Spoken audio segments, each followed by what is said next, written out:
예, 오늘 요한복음 7장 28절로 36절에 있는 말씀을 가지고 그의 때 두 번째 말씀을 전하도록 하겠습니다. 우리 같이 한번 인사할게요. 옆 사람 같이 하시고 앞뒤 사람 같이 하실 때 지난 한 주간 동안 평안하셨습니까? 인사합니다. 지난 한 주간 동안 평안하십니까? 평안하셨습니까? 네, 평안하십니까? 평안하십니까? 오늘은 제일 먼저 우리가 좀 같이 해야 할 것이 있을 것 같아요. 그것은 뭐냐면 우리 하나님께 먼저 영광의 박수를 한번 올려드리겠습니다. 하나님 감사합니다.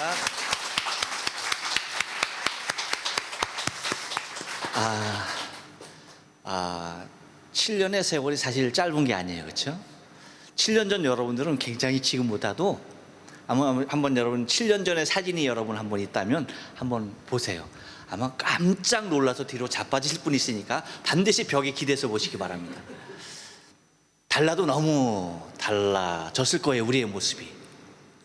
저도 생각이 나서 한번 사진을 한번 살펴봤어요. 그랬더니 세상에나 달라요.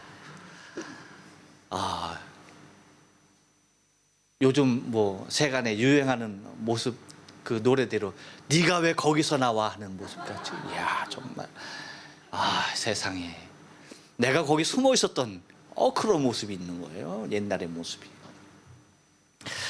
아무튼 두 교회가 연합을 통하여서 하나가 되어서 7년의 세월을 왔다는 것은 여러분 거두절미하고 정말 하나님의 특별한 은혜가 아니면요 절대 이 길을 이렇게 지금까지 올 수가 없었던 것을 우리는 고백하지 아니할 수가 없었어요.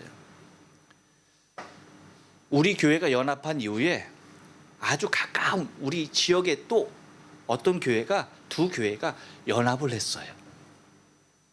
그 연합하시는 목사님이 저한테 찾아와서 얘기를 이미 연합을 했다니까 제가 더 이상은 말씀을 못 드렸는데 하여튼 했다고 그랬어요. 하여튼 잘 하십시오라고 했는데 웬걸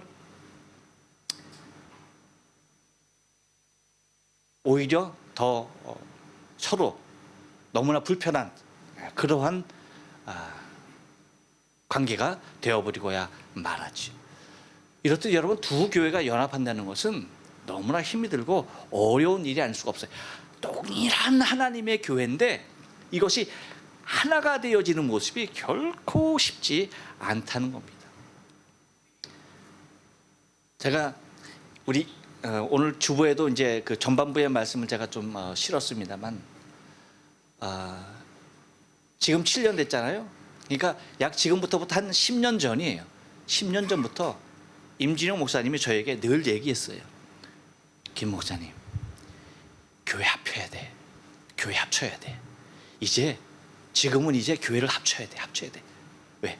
교회가 점점 일본의 선교의 현실이 어려워진다라고 있다는 사실을 목사님은 이미 저보다 더 오래전부터 이미 체험을 하고 계셨던 거죠.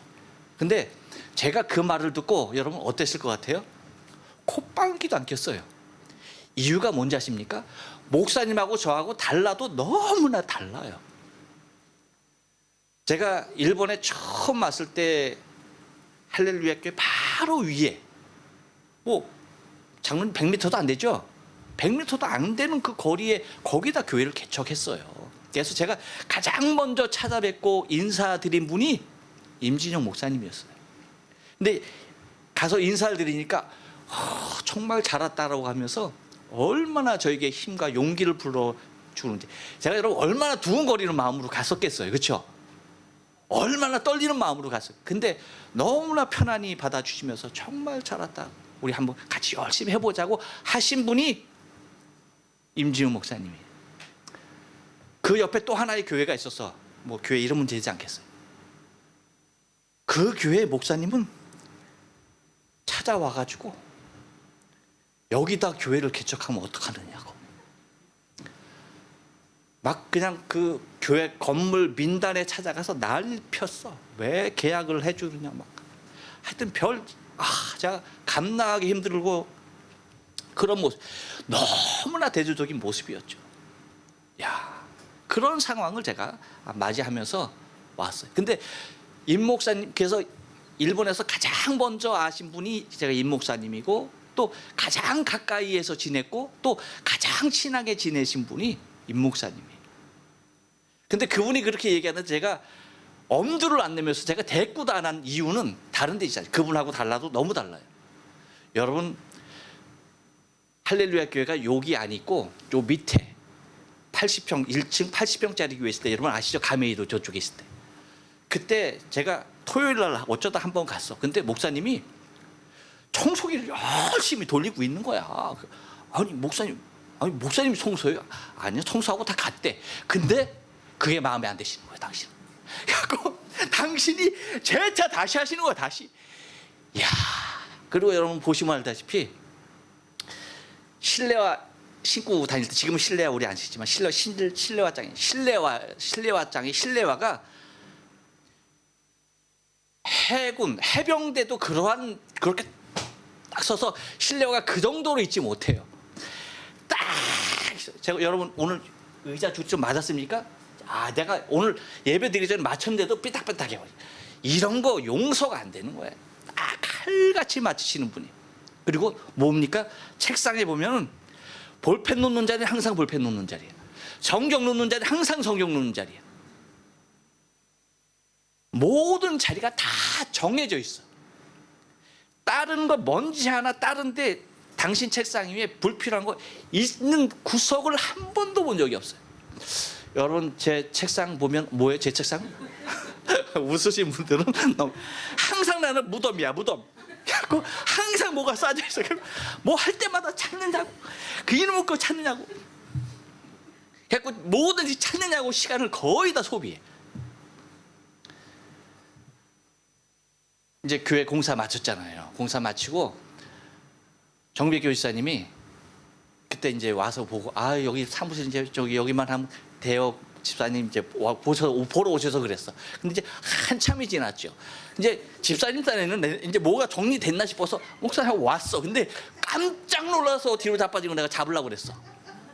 그대로네요. 지금 보면 또 놀랄 것 같아. 조금 쳤는데 아마 보면 그대로일 것 같아.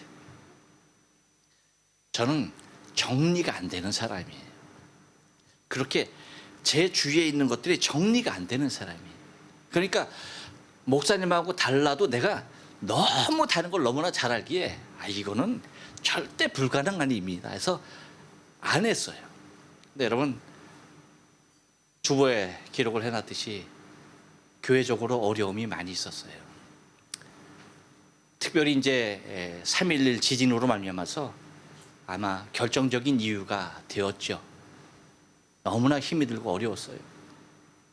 그 가운데 이제 7년 전에 교회가 서로 그러면 한 달간, 5월 한 달간 서로 한 달간 같이 예배를 드려보고 괜찮다 싶으면 그때 연합을 하자 해서 이제 한 달간 같이 예배하고 서로 괜찮다 하는 그러한 서로의 동의하에 한 교회가 연합을 이루어서 이제 6월 첫째 주부터 정식으로 동경연합 장로교회라고 하는 이름으로 예배를 드리게 되었습니다.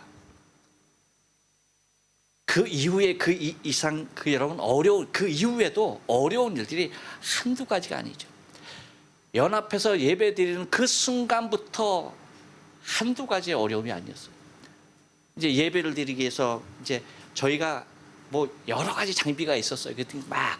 막 그냥 저거 하고 있는데 임 목사님 권 사모님께서 제 아내한테 연락을 주셨대.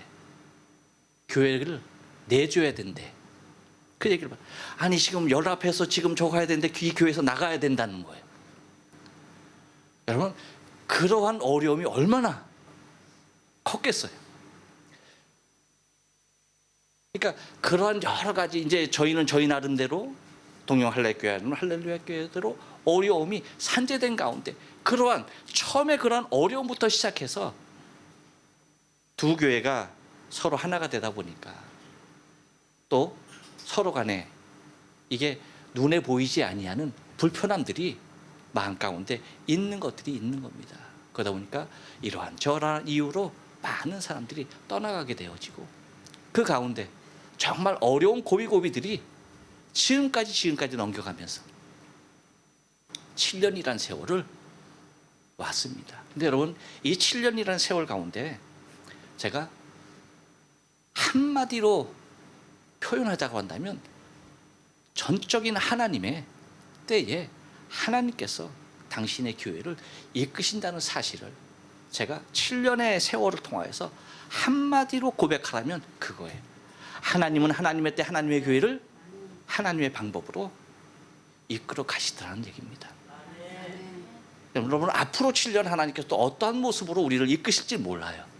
하지만 분명한 것은 하나님은 그때그때 당신의 방법으로 당신의 때에 가장 적절한 모습으로 이끄신다는 사실입니다. 지금은 우리가 코로나로 너무나 힘이 들고 어려운 때를 맞이했어요. 곧 포스트 코로나 시대에 우리가 어떤 모습으로, 우리가 어떻게 교회가 이끌어 나갈지, 또한 어떻게 전개될지 아무도 모르는 상황이 있는 것입니다. 하지만 우리는 한 가지 분명히 믿어요. 그럼에도 불구하고 하나님은 일하실 것이라는 얘기죠. 하나님 당신의 방법으로 당신의 가장 합당한 때에 합당한 모습으로 일하실 거라는 얘기입니다. 우리는 그것을 믿기 때문에 지금 우리가 힘이 들고 어려웠고 정말 곤란한 상황임에도 불구하고 감사함으로 이 길을 우리는 함께 나아가고 있는 것입니다. 지금까지 여러분 7년의 이 세월을 여러분들이 이 자리 굳건히 지키시고 함께 하시고 정말 하나님의 놀라우신 인도하심을 받는 그 가운데 여러분 한 분 한 분이 지금 이곳에 있다는 그 사실이 너무나 감격스러울 뿐이에요. 너무나 감사하고요. 우리 하나님께 영광 아까 돌렸으니까 이제 이번에는 우리 옆 사람들에게 위로의 박수를, 참으로 수고 많으셨습니다 하면서 위로의 박수를 드리겠습니다. 감사합니다. 우리 라미자 집사님 오셨다고 박수 치는 거 아니니까 어서 오세요. 감사합니다.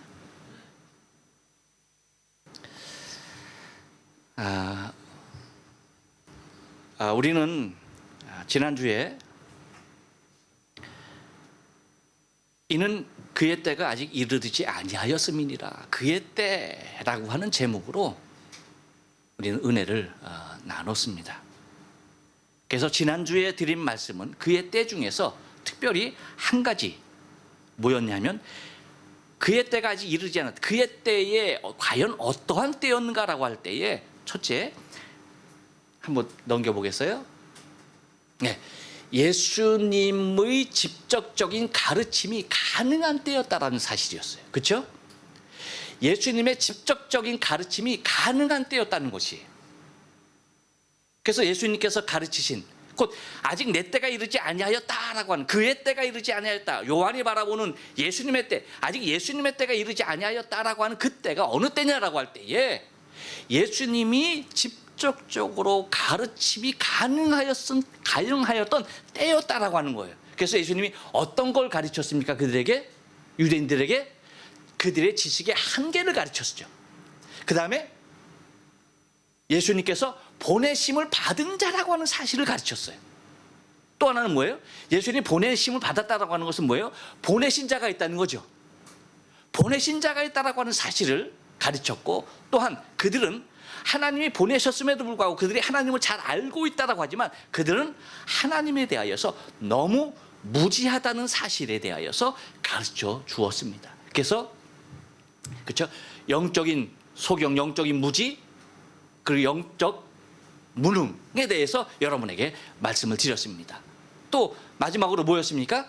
당신의 메시아 되심, 내가 하나님이 보내신 바 된 메시아다, 너희가 기다리는 메시아에 대하여서 예수님은 직접적으로 유대인에게 가르치는 그때였던 것을 우리는 바라볼 수가 있었다는 것입니다.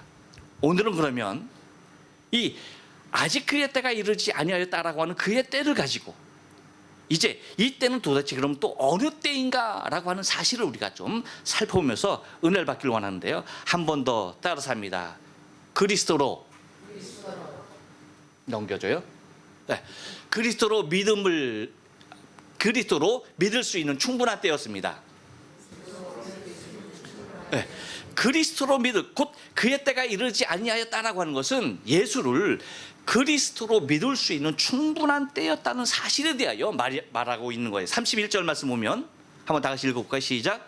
무리 중에 많은 사람이 예수를 믿고 말하되 그리스도께서 오실지라도 그 행하실 표적이 이 사람의 행각보다 많으랴 하니라고 얘기를 하고 있습니다. 그러니까 유대인들 중에서 많은 논란이 있었죠. 그래서 많은 사람들이 예수님이 이런 가르침을 따라서 예수를 그리스도로 믿는 그러한 유대인들이 많이 생겨났습니다. 그러면서 그들이 이구동성으로 하는 말이 만약에 예수가 그리스도가 아니라 할지라도 혹시 다음에 오시는 분이 그리스도로 할지라도 그리스도가 정말 왔다 하더라도 지금 예수만큼 지금 이분만큼 많은 표적을 우리에게 보여줄 수 있겠느냐라고까지 얘기하는 그러한 일들이 예수님께서 직접 가르침을 받은 유대인들을 통하여서 일어나기 시작했던 것을 바라보게 됩니다.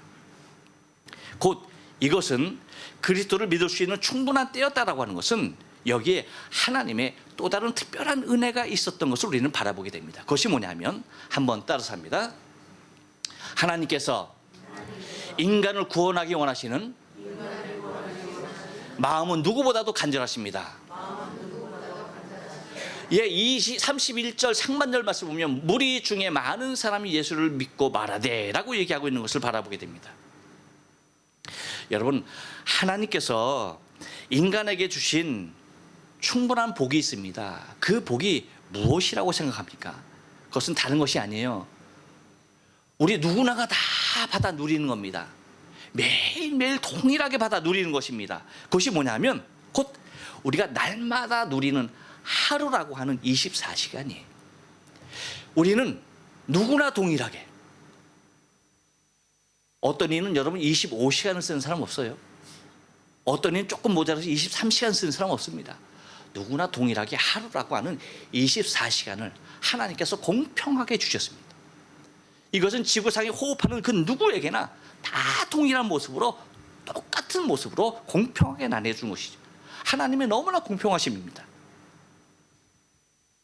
그래서 하루 24시간이 짧게 느껴지는 사람은 있을 수가 있어요. 그렇죠? 혹시 짧게 느껴질 수 있는 사람은 있어도 24시간이 모자라서 살 수 없는 사람은 단 한 사람도 없는 것입니다. 짧게 느껴질전정 절대 24시간이 모자라서 살 수 없는 사람은 단 한 사람도 없다는 거예요. 무슨 말입니까? 우리는 매일매일의 삶을 통하여서 하나님의 놀라우신 은혜 가운데 들어갈 수 있는 조건들을 하나님이 공평하게 누구에게 선인이나 악인에게나 동일하게 열어놓으셨다는 거예요. 그것이 매일의 법칙입니다. 날마다의 삶의 법칙이에요. 근데 여러분, 어떤 이는 날마다의 삶의 법칙을 통하여서 24시간을 통하여서 하나님 앞에 날마다 점점 가까이 가는 사람이 있는가 하면 어떤 이는 24시간을 통해서 오히려 더 하나님 앞에 점점 멀어져 가는 사람들이 있다는 겁니다. 그런데 하나님은 너무나 동일하게 24시간을 동일하게 허락해 주셨다는 것이죠. 여러분, 24시간이 우리에게 충만한 이유가, 너무나도 풍부한 이유가 무엇인지 아십니까? 한번 생각해 보세요. 우리 주님께서 이 땅에 오셨을 때에 인류의 구원을 이루기 위하여서 요구된 시간이 여러분 얼마인지 아십니까? 우리를 구원하기 위하여서 하나님께서, 우리 주님께서 사용하신 시간이 여러분 얼마일 것 같아요? 인류의 구원을 위해서 우리의 구속사를 이루는데 그 시간이 얼마일 것 같아요? 우리가 잘 알다시피 3년 6개월이라고 하는 시간이에요. 3년 6개월. 3년 6개월의 예수님의 공생의 복음을 전하는 그 시간을 통하여서 인류의 구원을 이루십니다. 아멘? 할렐루야. 결코 많은 세월이 아니에요. 여러분, 예수님께서 3년 6개월 아니라 36년이라도 사역을 하실 수 없었을까요? 충분히 있었죠.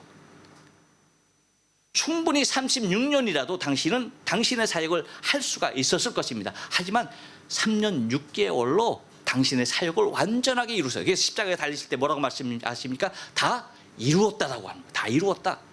다 이루었다는 거예요. 무엇을? 당신에게 주어진 하나님의 선하신 뜻, 인류의 구원의 모든 사역들을 다 이루셨다는 것입니다. 그러면 우리가 구원받기 위해서 적어도 3년 6개월이라는 시간이 필요하네요? 아니죠. 이것이 인류의 구원을 위해서 하나님께서 예수께서 하신 사역의 시간을 얘기하는 것이고, 여러분, 한 영혼의 구원은요 3년 6개월이 아니에요. 물론 평생을 가야지 구원받는 사람도 있어요. 그렇죠? 평생의 삶을 통하여 구원받는 사람도 있습니다. 하지만 여러분, 구원은요, 우리가 받는 개인적인 구원은 결코 긴 시간이 필요한 것이 아니에요. 어떤 이는 평생의 시간이 들어가지만 그가 구원받는 것은 순간이에요. 여러분, 누가복음 23장 42절 43절 말씀 우리가 보면 예수님 좌우편에 강도가 있습니다. 그 한편에 있는 강도가 예수 앞에 24절에서, 누가복음 23장 24절에서 이렇게 말합니다. 가로되 예수여, 당신의 나라에 임할 때 나를 생각하소서라고 말씀하십니다. 그랬을 때 여러분, 예수님께서 하시는 43절 말씀을 다 같이 한번 읽어볼까요? 시작. 예수께서 이르시되 내가 진실로 진실로 내게 이르노니 오늘 내가 나와 함께 낙원에 있으리라. 할렐루야. 얼마 걸린 겁니까? 그의 구원은 순간입니다. 그에게 구원이 찾아가는 시간은 순간이에요. 그러므로 여러분, 우리에게 24시간이라는 시간이 주어졌다는 것은 하나님께서 인간 그 누구라도 다 구원하시길 원하시는 하나님의 구원의 열정이, 구령의 열정이 24시간이라고 하는 시간 속에 다 녹아져 있다는 사실을 우리는 발견해야 한다는 것입니다. 곧 하나님만큼 우리 한 사람 한 사람이 구원받기를 원하시는 길, 그런 간절한 모습으로 바라보시는 분이 없다는 거죠.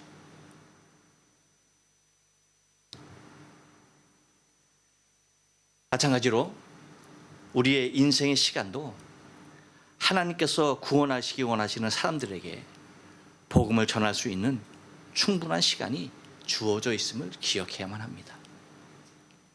우리에게 주어진 오늘이라고 하는 24시간, 그 시간은 나를 구원하기에도 충분한 시간일 뿐더러 또한 내게 있는 복음이 내게서 누군가에게 전하여질 때 그 복음은 그 영혼, 그 듣는 영혼을 구원하기에도 충분하고도 남음이 있다는 사실을 잊지 말아야만 합니다. 여러분, 내가 전하지 않는 것이 문제이지 내가 전할 시간이 없는 것이 결코 아니란 사실을 잊지 말아야 돼요. 우리는 얼마든지 충분히 이 복음에 대하여서 증거할 수 있는 시간을 우리에게 주셨습니다. 또한 그 구원의 감격을 주셨습니다.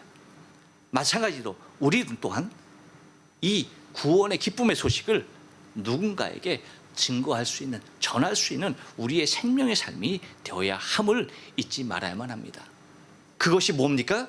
그것이 곧 그리스도를 믿을 수 있는 충분한 때가 이 땅에 있는 모든 인생들에게 지금 주어졌다는 사실입니다. 또한 그 생명을 하나님께서 그토록 간절한 모습으로 구원하기를 원하시는 것이 아버지의 마음이란 사실을 우리는 기억을 해야 하는 것입니다. 또 하나, 그리스도로 믿을 수 있는 충분한 때였다라고 하는 이 사실은 무엇을 얘기하고 있습니까? 한 번 더 따라서 합니다. 그리스도로 믿기에 충분한 표적이 있었습니다. 예, 여러분 31절 중반절 보니까 한번 다 같이 읽어볼까요? 시작. 그리스도께서 오실지라도 그 행하실 표적이 이 사람의 행한 것보다 많으랴. 여러분, 예수님께서 행하신 표적은 한두 가지가 아니죠. 예수님께서, 그런데 그 많은 표적 중에 예수님께서 당신의 표적이라고 얘기하는 것은 한 가지죠. 그렇죠? 그 한 가지가 뭡니까? 당신이 보이실 표적은 한 가지라고 얘기합니다. 그것이 뭐냐면 요나의 표적이에요. 다 아시죠? 요나는 어떤 사람이었습니까? 하나님의 선지자로서 니누에 선지자로 보냄을 받았죠. 그런데 그가 그 하나님의 부르심에 거절하고 다시스로 가는 배를 타고 풍랑을 만나서 그가 고기 뱃속에서 3일을 있습니다. 그리고 3일 후에 고기 뱃속에서 토함을 받습니다. 그리고 그가 니누에서 복음을 전하게 됩니다. 이 요나라고 하는 사람은 이스라엘 사람이라고 한다면 모르는 사람이 없는, 모든 사람이 다 아는 선지자인 것입니다. 그리고 요나가 고기 뱃속에서 3일간 있었던 사실 또한 모르는 사람이 단 한 사람도 없었다는 사실이에요. 그러니까 다른 표적이 단 하나도 다른 표적이 없었다 할지라도 요나의 표적 하나만 보아도 예수가 그리스도이심에 대하여서 믿어야 한다는 것입니다. 할렐루야. 곧 죽었다가 3일 만에 다시 살아나는 이 요나의 표적, 이 부활의 표적, 이 하나만으로도 예수는 그리스도, 곧 하나님께서 보내신 메시아라는 사실을 다 믿어야 한다는 사실입니다. 그런데 이 표적 하나만으로도 충분함에도 불구하고 예수님은 이 표적 하나만 한 것이 결코 아니라는 거예요.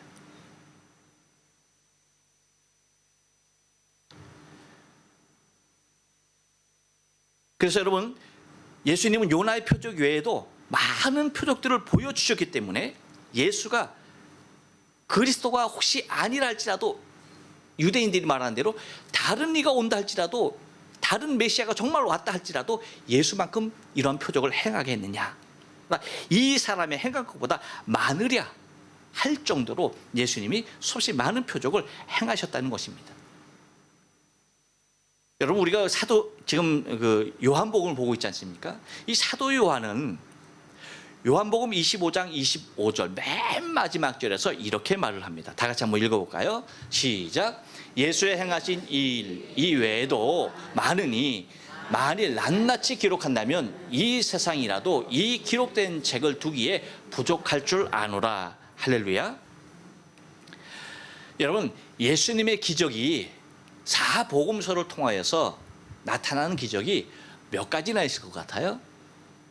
물론 그거보다 훨씬 많이 있겠지만 예수님의 부활의 기적, 곧 부활의 사건, 이 부활에 관련된 것을 제외하고서 예수님께서 사람이나 자연이나 짐승을 대상으로서 일으켰던 그런 여러 가지 표적들, 그런 표적들이 사복음서를 통하여서 38개가 나옵니다.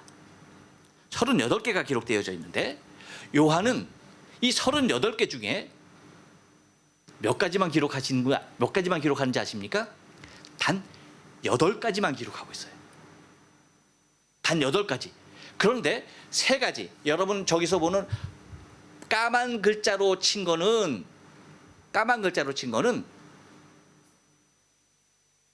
아, 7가지인가요? 하나, 둘, 셋, 넷, 다섯, 여섯, 일곱, 8가지요. 맞죠? 근데 하나가 같이 있군요. 까만 글자로 쓴 거는 다른 복음서와 같이 있는 겁니다. 근데 파란 글자로 쓴 거는 다 뭐예요? 요한만 기록하고 있는 거예요. 요한만 기록하고 있는 거예요. 그러니까 합해서 다 합해서 8가지. 그런데 여러분, 38가지 중에서 요한은 8개만 기록을 하고 있다는 사실이에요. 다른 마태, 마가, 누가는 몇 개씩 기록하고 있는 거니 약 22개씩을 기록하고 있습니다. 22개씩 기록하고 있는 것에 비하면 요한이 기록하고 있는 것은 굉장히 적은 겁니다. 그래서 2장에서 나타나는 것이 뭐예요? 처음 예수님의 기적을 나타나는 것이 뭡니까? 가나에서 물이 포도주로 변하게 하는 거죠. 그 다음에 4장에서 얘기하는 것은 뭐예요? 왕의 하인의 아들을 고쳐주는 거예요. 5장에서 뭡니까? 38년 된 병자, 그렇죠? 베데스다 연못에서 38년 된 병자 고쳐주는 겁니까? 6장에서는 뭡니까? 오병이어. 그 다음에 또 하나가 거기서 나타나죠. 무리를 거르시는 사건. 그것이 6장에서 동일하게 나타나요. 이제 앞으로 우리가 볼 거지만 9장에서 나타나는 건 뭐예요? 태어나면서부터 소경으로 난 사람을 예수님께서 고쳐주시죠. 그 다음에 11장에서는 나사로를 살리십니다. 그 다음에 21장에서는 예수님이 부활하신 이후에 디베랴 바다에서 제자들이 다 실망한 채 돌아가서 고기잡이 다시 하고 있잖아요.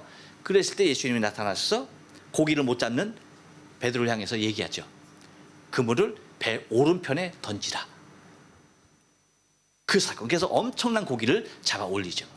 그 기록, 이렇게 8개만 얘기하고 있어요.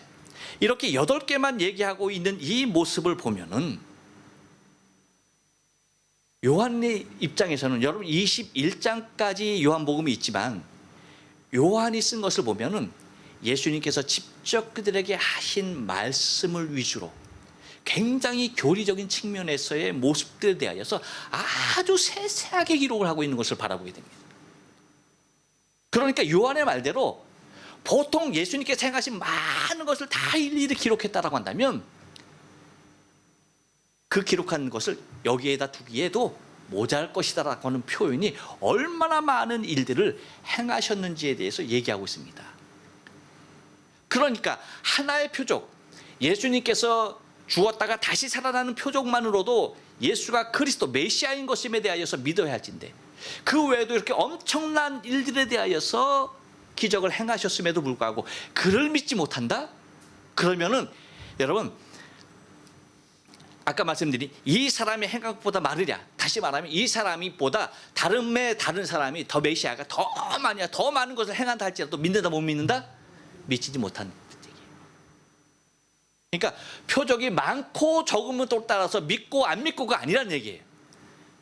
요나의 표적 하나만으로, 다시 말하면 나를 위하여서 십자가에서 죽으시고 내 죄를 위하여서 죽으시고 다시 부활하셔서 나에게 영원한 생명을 주신, 부활하신 예수 그리스도, 그 사건 하나만으로도 우리는 구원받기에 충분하다는 얘기입니다. 그리스도가 메시아 되심에 대하여 충분하다는 것입니다. 그런데 여러분, 이 세상 사람들은 어떻습니까? 더 많은 모습에서, 더 구체적인 모습에서 예수를 시험합니다. 하나님을 시험합니다. 더 많은 것을 보여주고 더 많은 것을 체험해야만이 믿는다라고 얘기합니다. 하지만 절대 그렇지 않는다는 사실이죠. 곧 예수님께서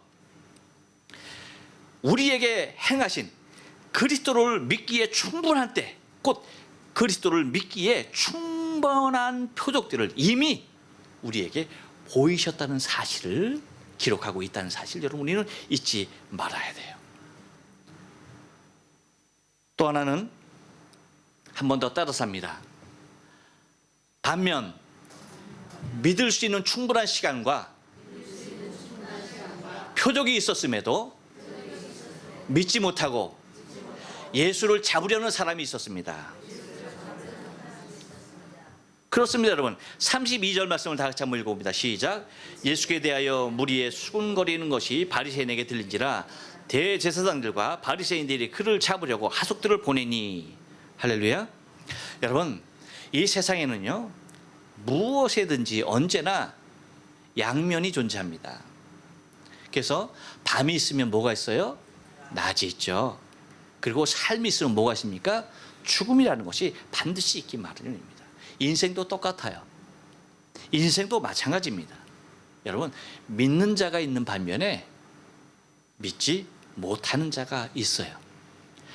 어떤 사람은 살리는 은사가 있는가 하면 어떤 사람은 죽이는 사람이 있습니다. 어떤 이는 하늘에 속한 자가 있는가 하면 땅에 속한 자가 있어요. 그런데 우리 인생에 있어서 너무나 중요한 것은 뭐냐면 다른 것 아닙니다. 항상 여러분 어느 편에 서는가예요. 어느 편에 서는가가 가장 중요한 모습입니다. 이 코로나 시대를 통하여서 점점 세계 경제가 매우 악화되는 것은 우리가 잘 아는 사실이에요. 그러다 보니까 자신의 나라의 경제의 파탄이 자신의 책임이 아닌 누군가의 책임으로 전가함을 통하여서 자신의 정치의 생명을 늘려나갈 수밖에 없는 정치가들이 있죠. 그러다 보니까 요즘 세계적으로 더 무역전쟁에 본격화되어지는 현상이 뭐냐면 미국과 중국의 대립입니다. 그래서 아예 노골적으로 얘기하죠.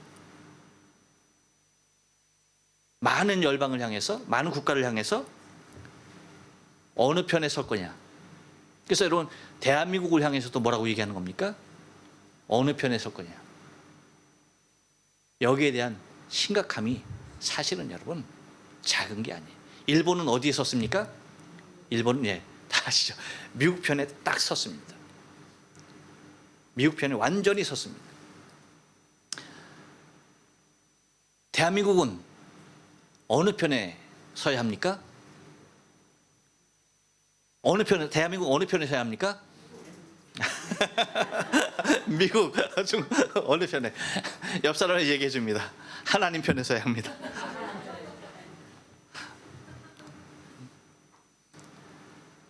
정말 어려운 일입니다. 정말 어려운 일입니다.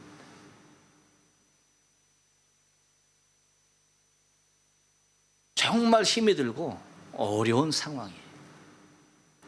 다행히 대한민국이 이 코로나 시대를 맞이해서 전 세계의 나라들에게 부각이 됐다는 사실, 굉장히 좋고 굉장히 빠르고 굉장히 이게 선진국의 모습, 정말 이제 저 대한민국을 따라가야, 이제 대한민국이 정말 따라가는 나라였는데, 그렇죠? 이제 대한민국을 따라오라고 할 정도로 그 위상이 대단한 나라가 됐기 때문에 그나마 지금 이 상황을 양쪽을 잘 견제함을 통하여서 나갈 수 있는 그런 한 가지의 희망은 남아 있는 것이죠. 하지만 정말 어느 편에 설 것인가, 이거는요 쉽게 생각할 일도 아니고 쉽게 선택할 일도 아니고, 정말 이럴 때일수록 여러분, 우리가 믿음의 사람들이 여기에 서라 저기에 서라 할 것이 아니라 어떻게 합니까? 기도해야 돼요. 정말 나라와 민족을 위해서 기도해야 돼요. 지금 이때 하나님께서 대한민국을 하나님의 뜻과 하나님의 섭리를 이룰 수 있는 나라가 되게 해달라고, 하나님의 방법에 합당한 모습으로 쓰임받는 나라가 되게 해달라고, 그러한 민족이 되게 해달라고 여러분 기도해야 돼요. 그래서 우리가 더욱더 정말 우리 믿음의 사람들이만이라도 어디에 서야 됩니까? 하나님 편에 서야 돼요. 하나님 편에 철저히 서서 하나님의 도우심만을 구하고 기도해야 합니다. 그 간절함이 넘쳐나야 될 때가 바로 지금이에요. 그럼 하나님은 미국을 넘어서 중국을 넘어서 대한민국을 하나님께서 정말 원하시는 나라, 정말 열방을 향하여서 주의 복음을 마지막 시대에 증거하는 나라로 사용하게 되실 줄로 믿어요. 그 사명이 여러분 우리에게 있는 것입니다. 이와 같이 내가 믿는 자인가, 살리는 자인가, 하늘에 속한 자인가, 하나님께 속한 자인가, 아니면 불신자인가, 죽이는 자인가, 땅에 속한 자인가, 마귀에 속한 자인가, 여기에 대한 선을 분명하게 긋지 아니하면 안 되는 것이 우리의 신앙의 삶의 모습인 것입니다. 여러분, 많은 사람들이 예수를 믿는 반면에 그러한 충분한 시간도 있고 충분한 기적도 보았고 충분히 이분이 메시아임을 알 수 있는 그러한 여러 가지 조건이 있었음에도 불구하고 믿음의 반열 가운데 서지 아니하고 오히려 예수를 잡으려고 하는 반열에 서는 사람들이 누굽니까? 곧 바리새인들과 대제사장들, 그 당시 지도자들입니다. 종교 지도자들, 이스라엘의 정신적 지주들, 바로 그들이 백성들을 하나님께로, 그리스도 예수께로 이끌어야 할 그들이 오히려 하나님 보내신 아들 메시아를 잡으려고 모의하고 잡아 죽이려고 하는 그 일을 앞장서서 모략하고 있는 자인들인 것을 우리는 바라볼 수가 있다는 것입니다. 누구보다도 하나님 편에 서 있어야 할 그들이, 누구보다도 예수가 그리스도임에 대하여 백성들에게 선포해야 할 그들이 오히려 하나님의 아들을 모략하면서 군중을 회책해서 죽이려고 하는 그러한 무리들로 나타나고 있다는 것입니다. 그래서 32절 하반절에서 하는 것이 뭡니까? 대제사장들과 바리새인들이 그를 잡으려고 하속들을 보내니라고 얘기합니다. 저는 이 말씀을 준비하면서 정말 두렵고 떨리는 마음이 저에게 듭니다. 야고보 사도는 우리에게 그런 말씀을 하시죠. 야고보 3장 1절에서 한번 다 같이 읽어볼까요? 내 형제들아, 너희는 선생된 우리가 더 큰 심판을 받을 줄 알고 많이 선생되지 말라. 저는 정말 두렵고 떨리는 마음이 이 말씀을 보면서, 이 말씀을 준비하면서 저희 스스로에게 있는 것을 바라보게 됩니다.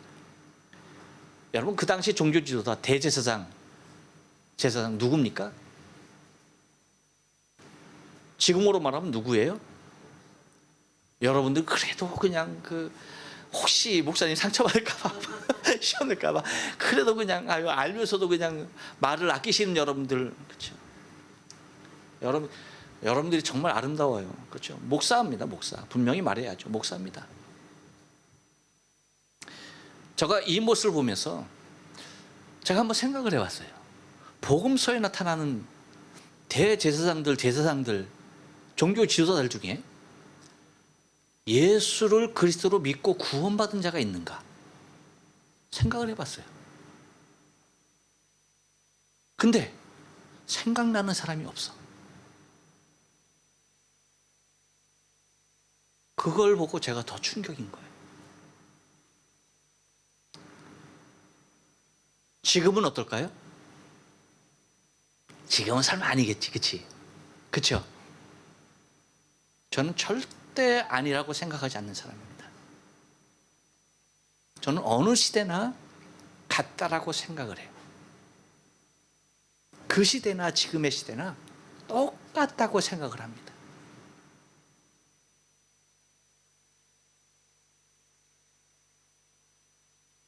저도 제가 제 마지막에 제 인생의 삶을 한번 제가 그려보면서 잠깐 묵상에 잠겼어요. 어떤 생각으로 제 생각을 마무리 졌는지 아십니까? 여러분, 저의 사역을 마친 후에 마지막 제 소원이 무엇인 것 같아요? 저는 제가 만약에 제 사역을 마쳤다라고 한다면, 그래서 저는 제 사역을 죽기 전에 마치는 것이 제 꿈이고요.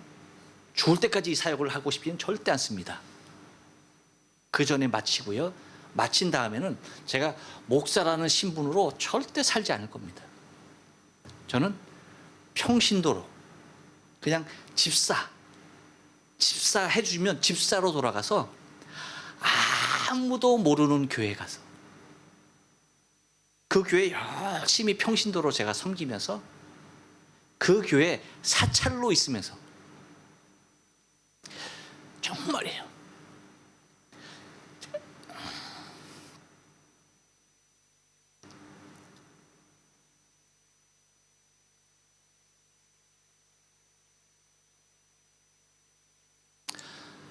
사찰로 있으면서, 평신도로 있으면서 교회 청소하고 교회 보수하고 하나님 앞에 예배하는데 불편함 없게끔 준비하고, 그리고 교회 마당이 있으면 마당 쓸고,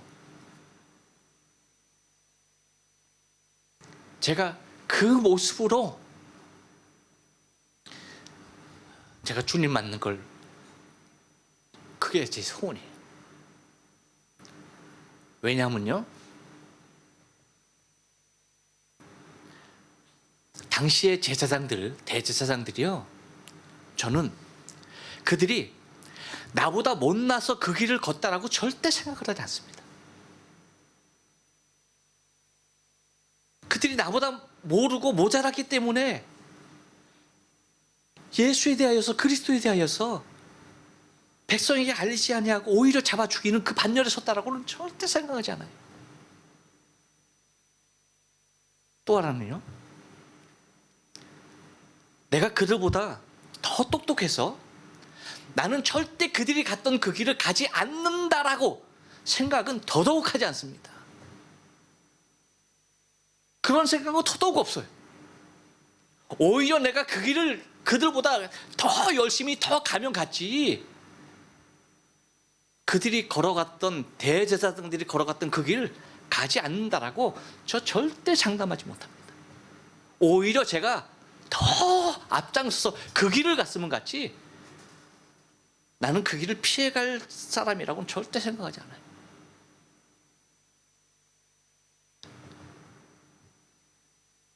그렇기 때문에 언젠가 여러분에게 제가 분명하게 말씀을 좀 드릴 거예요. 무엇에 대하여 말씀드린다면, 세상적 가치에 취하여서 살아가는 사람들, 물건이 축복으로 알고 살아가는 사람들, 많은 신자들도 그렇게 살아가죠. 거기에 대하여 언젠가 여러분에게 분명하게 명쾌하게 제가 딱 답을 내리고 있습니다. 거기에 대해서 분명하게 얘기할 수 있는 기회가 분명히 올 겁니다. 구약에는요, 물건이 뭐였어요? 축복의 상징이었어요. 왜 축복이었습니까? 눈에 보이지 아니하는 하나님, 그분을 드러내는 유일한 방법이 뭐예요? 보이지 아니하는 하나님. 구약의 하나님 보였어요? 안 보였어요? 안 보였어요. 눈에 보는 사람이 있습니까? 없습니까? 못 봤어요. 그렇기 때문에 그분이 눈에 보이지 아니하는 그 하나님이 일반 사람들에게 내가 살아있다라고 나타날 수 있는 방법이 뭐냐? 당신의 택하던 자들로 통하여 뭐 하는 겁니까? 거부가 되게 하는 거였어요.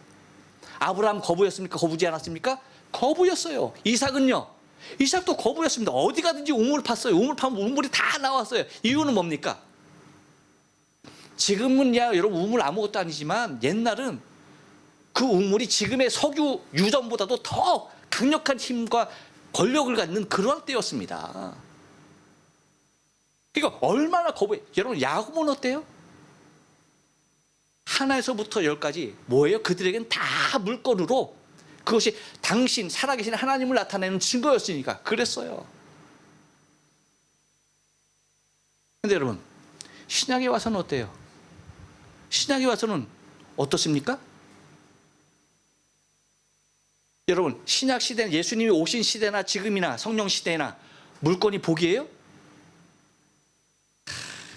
절대 복 아니라고 제가 몇 번을 말씀드리니까 절대 복 아닙니다. 왜? 왜요? 왜 복이 아닙니까? 하나님이 눈에 보이는 하나님으로 오셨잖아. 무슨 얘기인지 아세요? 눈에 안 보이시는 하나님이 물질로 드러나셨던 당신이 이제 무엇으로 오신 거예요? 우리와 같은 육체로 오셨잖아. 그래서 예수님이 뭐라고 해요? 나를 본 자는 아버지를 봤다. 어찌하여 너희가 아버지를 보여달라느냐? 나를 본 자는 아버지를 봤다. 그래 안 그래요? 그러니까 더 이상 물질이 하나님을 드러내는 것이 그걸로 사용할 이유가 있어요, 없어요? 없지. 당신이 오셨는데 왜 물질이 하나님을 드러내는 거야? 당신이 하나님을 드러내는 거지. 예수가 하나님을 드러내는 거지. 만약에 물질이 그때도 하나님이 오셨음에도 불구하고 그것이 하나님을 드러내는 거라고 하셨다면, 예수님께서 왜 부자 청년에게 너 가진 것을 다 팔아서 가난한 주고 날 따르라 이거 얘기했겠어요? 왜 심령이 가난한 자가 왜 복이 있다고 왜 얘기했겠어요? 아니죠.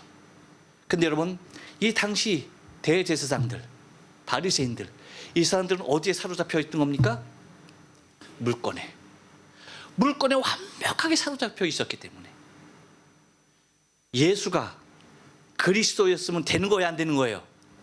안 되지. 왜? 예수가 그리스도면 어떻게 해야 되니까? 자기가 갖고 있는 모든 부와 모든 명예와 모든 권력 뭐 해야 되는 거예요?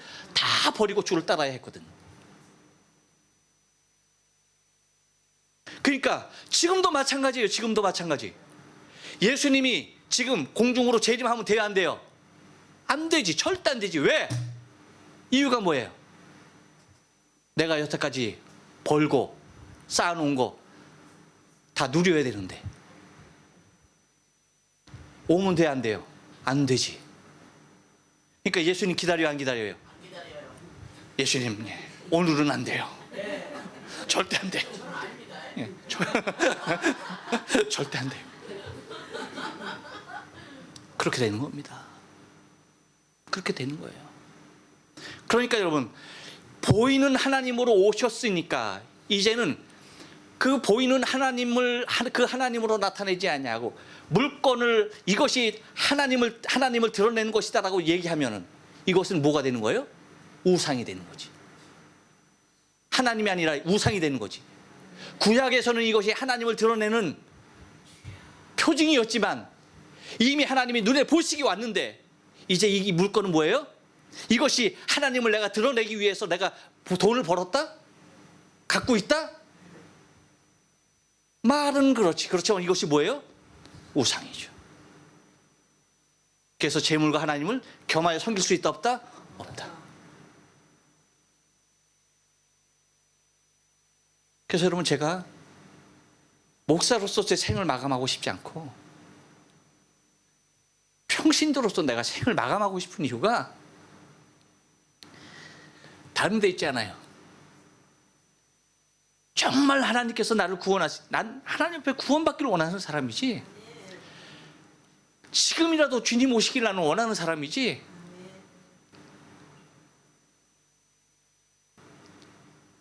이 땅에 내가 소원이 있다고 한다면 하루라도 빨리 오시는 거예요, 주님이.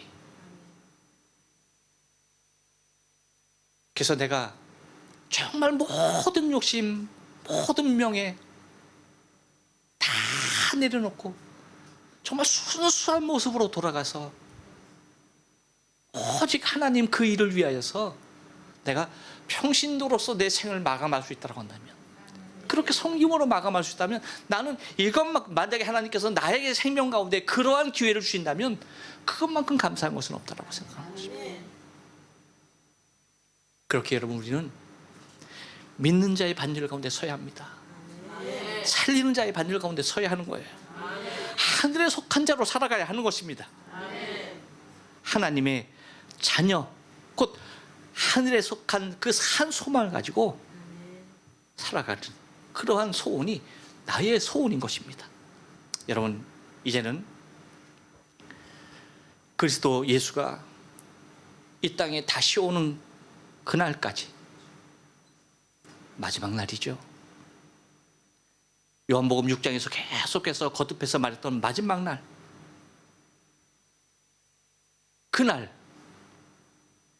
주의 구원의 길이 우리 모두에게 열리길 주님의 거룩하신 이름으로 축원합니다. 기도하십니다.